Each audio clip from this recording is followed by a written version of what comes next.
వేడివేడి అన్నంలోకి ఈ కొత్తిమీర పచ్చడి కొంచెం నెయ్యి వేసుకుని ఇలా కలుపుకొని అలా నోట్లో పెట్టితే అలా కరిగిపోతుంది.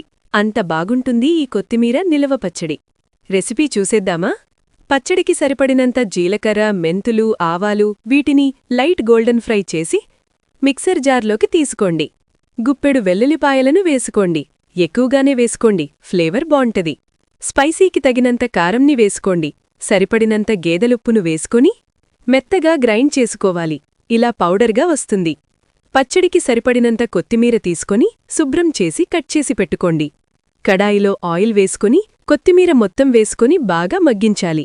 కొత్తిమీర దగ్గరికి వచ్చాక నానబెట్టుకున్న చింతపండును వాటర్తో సహా వేసేసుకోవాలి. మధ్య మధ్యలో కలుపుకుంటూ క్యాప్ క్లోజ్ చేసి బాగా మగ్గించుకోవాలి. బాగా మగ్గాక ఫ్యాన్ కింద చల్లారపెట్టుకోవాలి.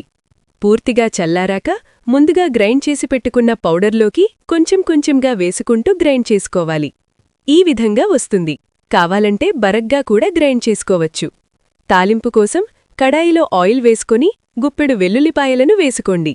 తగినంతే పచ్చిశనగపప్పును, కొంచెం జీలకర్ర, కొంచెం ఆవాలు, కొంచెం ఎండుమిర్చి రుచికోసం, లాస్ట్లో ఇంగువ, ఫ్లేవర్ కోసం కరివేపాకుము వేసుకొని బాగా కలుపుకొని స్టవ్ లో ఫ్లేమ్లో పెట్టుకుని ముందుగా రెడీ చేసుకున్న పచ్చడిని వేసేసుకోవడమే.